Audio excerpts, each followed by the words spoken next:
सोचिए, एक तरफ हजारों छात्र अपने हक की आवाज लेकर विधानसभा की तरफ बढ़ रहे हों, दूसरी तरफ पुलिस की कई कई परतों वाली बैरिकेडिंग खड़ी हो और फिर अचानक बैरिकेड्स टूट जाएं, वाटर कैनन की तेज बौछारें शुरू हो जाए और देखते ही देखते माहौल ऐसा बदल जाए कि लाठीचार्ज तक की नौबत आ जाए। लेकिन इस पूरी तस्वीर में सबसे हैरान कर देने वाली बात क्या है?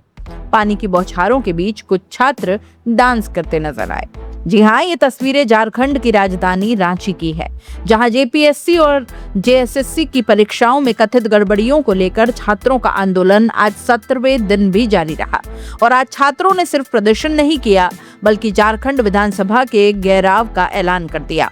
सुबह करीब 10:30 बजे छात्र जयपाल सिंह मुंडा स्टेडियम में विधानसभा की तरफ बढ़ना शुरू हुए।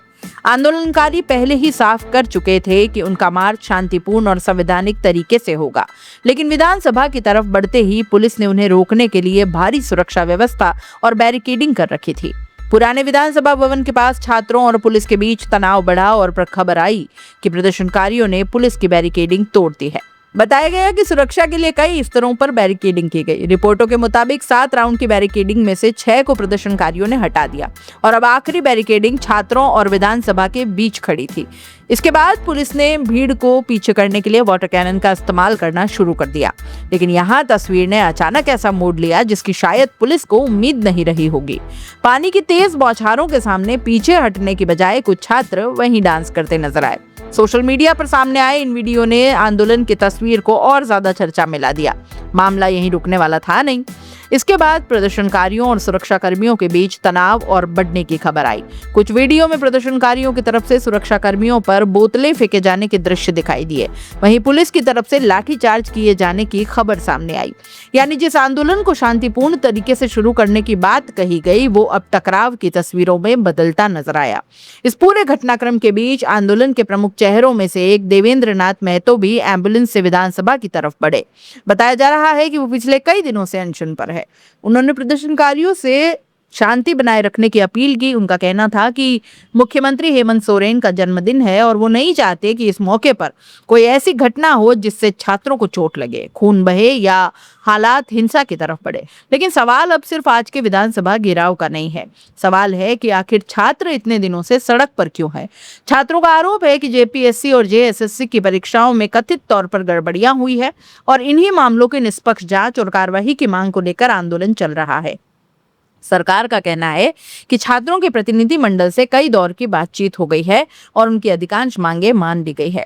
ग्रामीण विकास मंत्री दीपिका पांडे सिंह ने भी कहा कि सरकार छात्रों को शांतिपूर्ण तरीके से प्रदर्शन करने देगी। उन्होंने भरोसा दिलाया कि प्रदर्शन के दौरान पैलेट गन, आंसू गैस और लाठीचार्ज का इस्तेमाल नहीं किया जाएगा। लेकिन जमीनी तस्वीरों में अब वाटर कैनन और लाठीचार्ज की खबरें सामने आ रही है।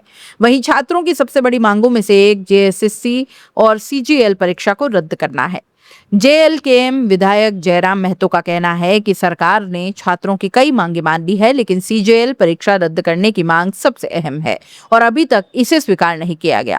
दूसरी तरफ सरकार का कहना है कि सीजीएल परीक्षा से जुड़ा मामला अदालत के निर्देशों से जुड़ा है। सरकार इस मामले में न्यायिक निगरानी में जांच के लिए भी तैयार है। कथित वित्तीय गड़बड़ियों की जांच के लिए ईडी को भी जांच में शामिल किए जाने की बात कही गई है। और इसी बीच एक और बड़ा घटनाक्रम हुआ। 9 अगस्त को जेपीएससी के 3 सदस्यों ने इस्तीफा दे दिया। इस्तीफा देने वाले सदस्यों में अनीमा हंसदा, अजीता भट्टाचार्य और जमाल अहमद के नाम सामने आए। बताया गया कि सीआईडी ने इनसे पूछताछ के लिए तलब भी किया। सवाल ये है कि जब सरकार कह रही है कि छात्रों की ज्यादातर मांगे मान ली गई है, तो फिर आंदोलन खत्म क्यों नहीं हो रहा? और अगर छात्रों की सबसे बड़ी मांग अभी भी अधूरी है, तो क्या आने वाले दिनों में यह आंदोलन और बड़ा रूप लेगा? आज रांची की सड़कों पर वाटर कैनन चला, बैरिकेड्स टूटे, लाठीचार्ज की खबर भी आई और विधानसभा की तरफ बढ़ते छात्रों ने साफ कर दिया कि उनकी लड़ाई खत्म नहीं हुई है। अब देखना होगा कि सरकार बातचीत के जरिए इस आंदोलन को शांत करती है या झारखंड की सियासत में छात्रों का यह आंदोलन एक और बड़े टकराव की शुरुआत करता है। क्योंकि सवाल सिर्फ एक परीक्षा का नहीं, सवाल उन हजारों छात्रों के भविष्य का है जो सालों की मेहनत के बाद एक परीक्षा के भरोसे अपनी जिंदगी बदलने का सपना देखते हैं। फिलहाल रांची से तस्वीर साफ है।